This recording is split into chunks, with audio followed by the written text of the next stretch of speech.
channel. Welcome if you're new. For those of you that are new, my name is Anna and this is Home and Garden with Anna.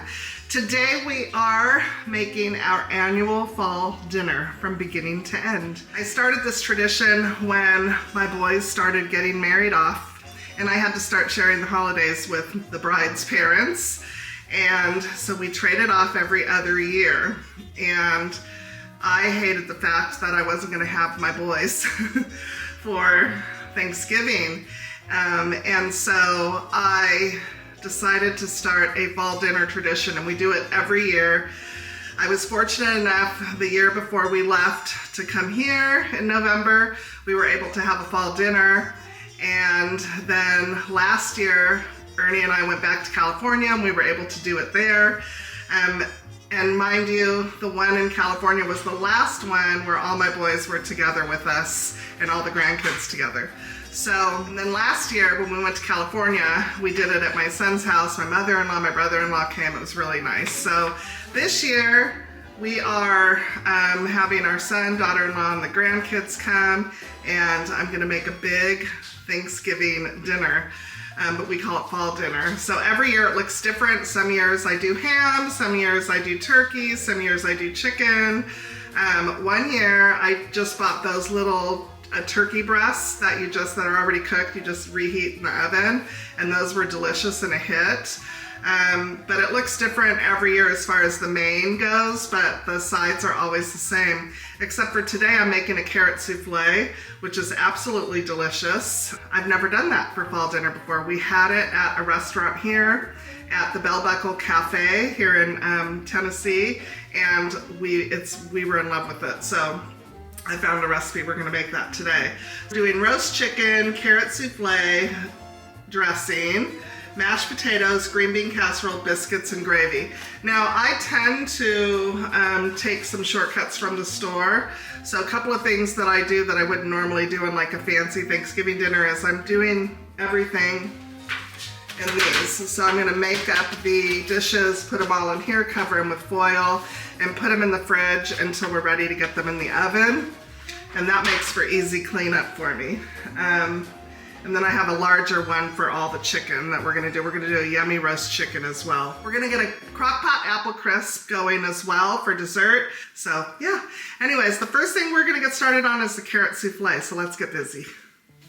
Okay guys, I have 2 pounds of carrots here that I've already peeled. I'm gonna take off the ends and we're going to get those chopped up.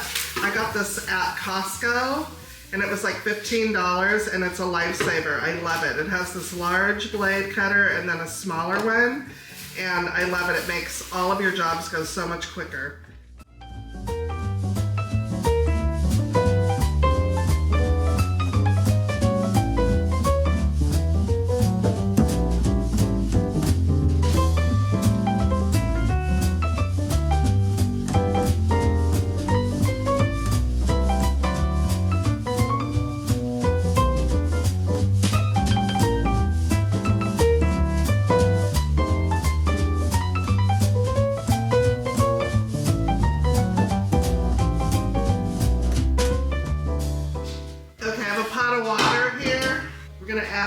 Salt, about a teaspoon. We're going to add the carrots and cook these for about 20 minutes until tender.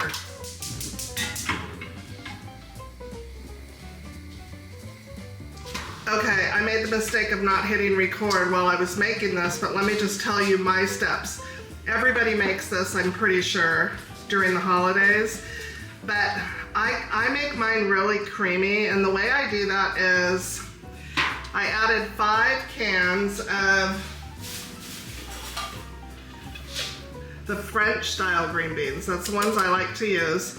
And I put these in a strainer and I let all of the liquid come out of them. You gotta make sure they're really, really well drained when you do this. And then I use the regular cream of mushroom soup, and I always add about to this line milk, and then today I ended up adding maybe another 1/4 cup until I get it the consistency I want. I don't add the green beans or the onions until I get the creamy mixture the way I like it. I added a good pinch of salt, lots of pepper, because you guys know me. And then I added my green beans and I added my onions. And now it's the perfect consistency. There's no liquid at the bottom, as you can see. I can't stand when it comes out liquidy. I like when it's nice and creamy. That's the way they're supposed to be. So now I'm gonna take one of these pans. And we're gonna get that poured in there.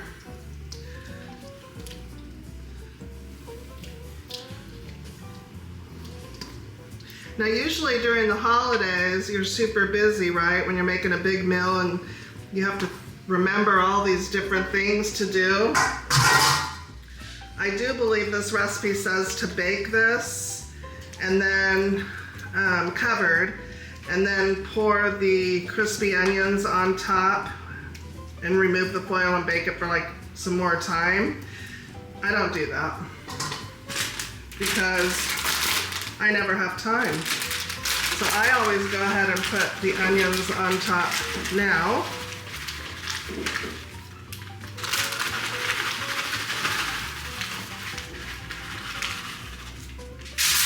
And then I cover it and put it in the fridge, and when I'm ready to put it in the oven, just take it out of the fridge, put it in the oven, and bada bing, bada boom, you've got green bean casserole. I'm gonna go ahead and get all of the veggies chopped up for the dressing.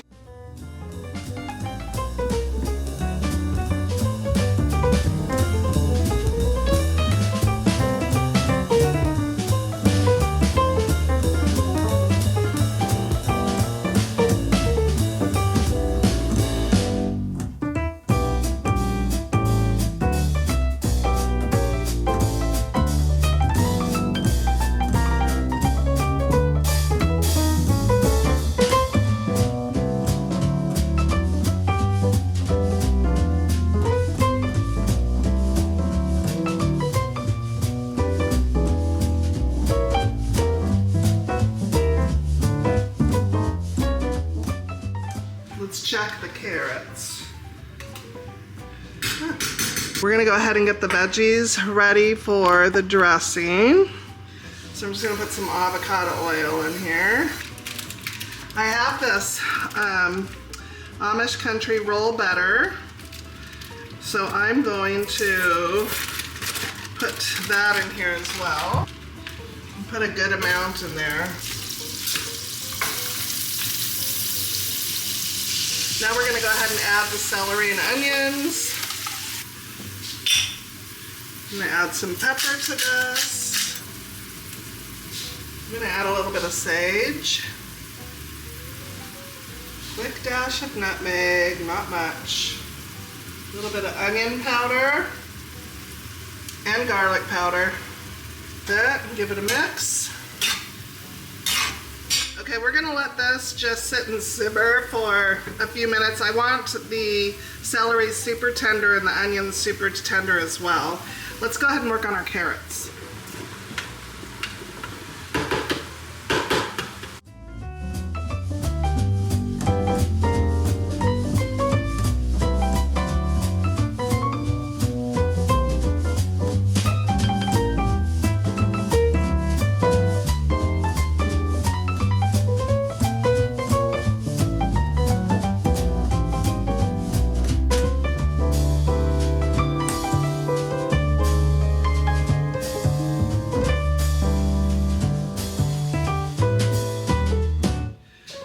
Okay, we got our carrots all pureed.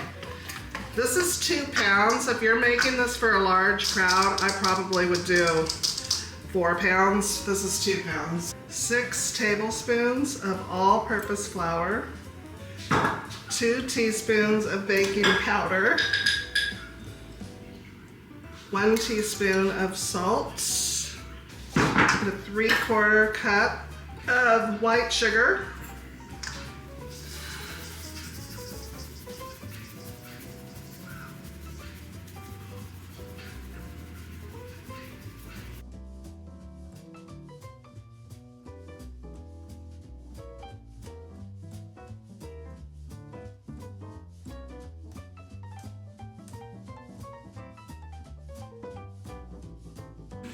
While the butter is melting, we're gonna go ahead and add a teaspoon of vanilla extract or 2.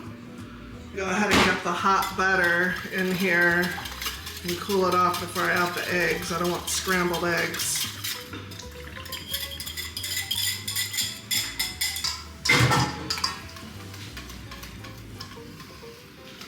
Okay, now we're gonna go ahead and add 6 eggs.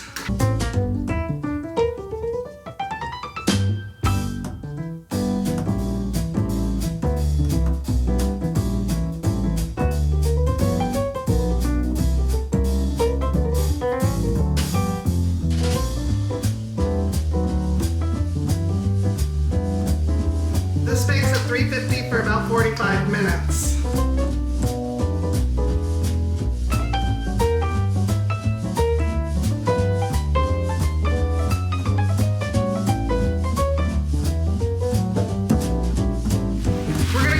Dressing put together now. Is that big enough? Maybe. So I just took some help from the store and just got the cornbread classic stuffing.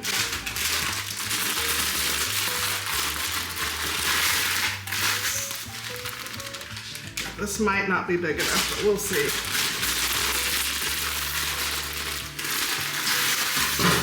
And I'm probably making way too much. That's better. And I have some chicken stock here. And it's made with chicken, veggies, and herbs. I always like to use stock. When I make it for Thanksgiving, I use turkey stock. Put this whole container in here.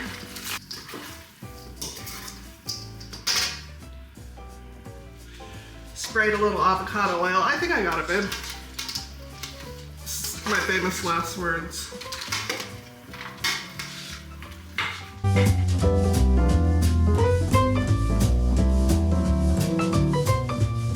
Okay guys, now I'm gonna put together the slow cooker apple crisp. I have a mix of apples here.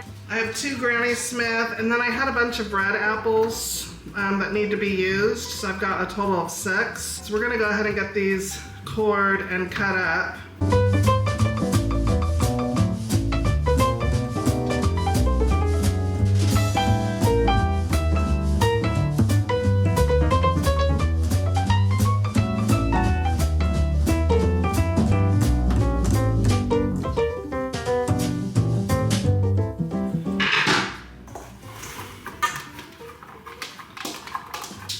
And to the apples, we're gonna add 1/2 cup of white sugar, 2 tablespoons of all-purpose flour, 1 teaspoon of cinnamon. Now we're gonna give this a mix, and you wanna make sure that all the apples are coated.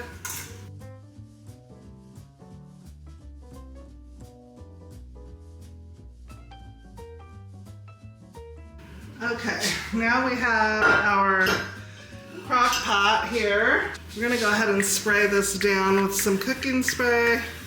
I'm using avocado as usual. And we're going to put our apples in there. The topping, and I'm just using the same bowl that I mixed for the apples. 1/2 cup of flour and 1/2 cup of old-fashioned oats. We need 3/4 cups of packed brown sugar, 1/4 teaspoon of salt. We need 1/2 cup of cold butter. This is not cold. It's been sitting out. I'm gonna get it in the fridge right now. Cut into pieces. Sprinkle this all over the top.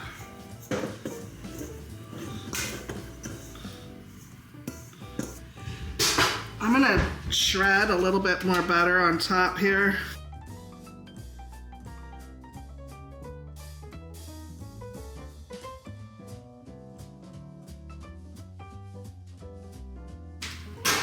Good. Now we are going to put the lid on it and put it on high for just about 3 hours. I actually am putting mine on low, and I know that it'll be ready by the time we eat, so I'm just putting it on low and keeping my eye on it. But the recipe says 2 hours and 50 minutes on high.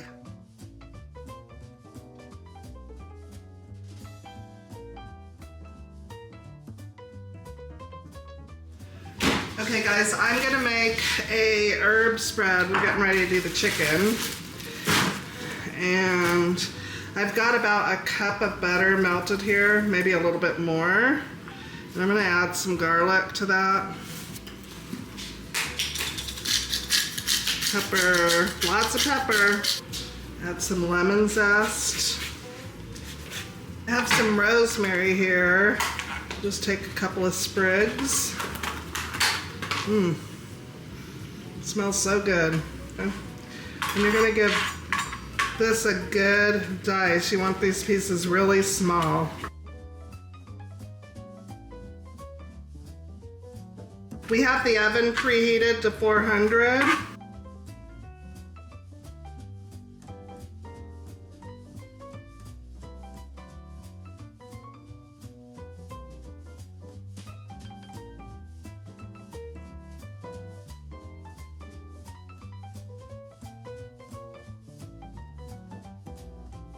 We're gonna go ahead. Now, we're not doing whole chickens. We got chicken breast and chicken thighs with the legs. I'm gonna go ahead and salt our chicken. Now we are going to spoon our butter mixture over the chicken.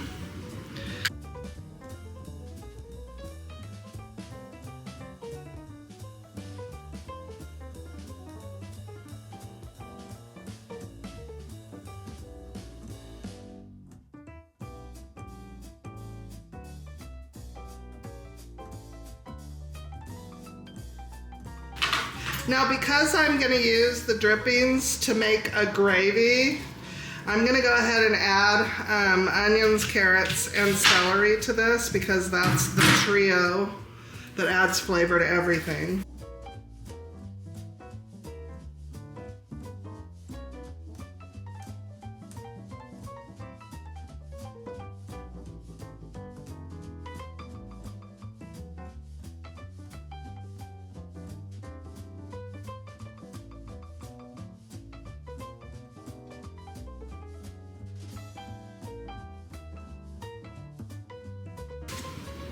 There we go. We're going to cover this and we're going to cook it at 400 degrees until it reaches, I believe that the internal temperature is 165, but I'll have to double check that.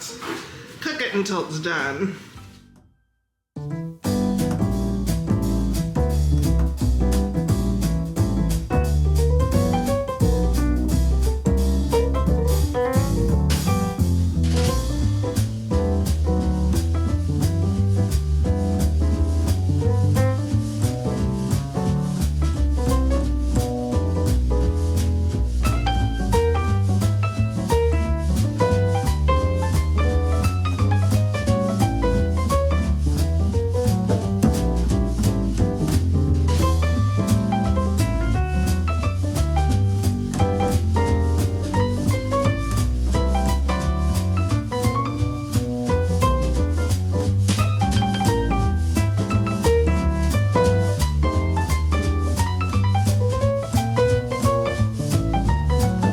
But here is my steaming pot of hot water that I boiled the potatoes in.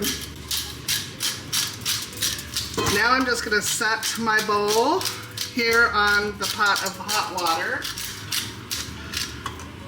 and put my lid there. They're going to stay nice and warm until we're ready to eat. I wanted to show you that I took a little bit of help from the store, and I'm going to use these buttermilk biscuits, the Grands. Oh, these are for the air fryer, so we can make them in the air fryer too. That's awesome for dinner, so I don't have to make any kind of rolls or bread or anything like that. This will be nice and easy. Kids arrived shortly after filming that, and I pulled everything out of the oven once the chicken was done, and we got everything cooked and laid out, and everybody started serving their plates, and in the middle of that, I said, oh my gosh, I forgot to get a video, so I jumped up, grabbed my camera, and ran over. I wanted to show you the apple crisp, how good it looks, and it was waiting for us. It was delicious. And anyways, the food was delicious. The meal was a hit. It was so nice spending a Saturday with the kids and enjoying food and movies, and we just hung out until about 8 o'clock that night. It was lovely. Thanks for watching till the end, guys. I hope you enjoyed, and we'll see you in the next video. Bye.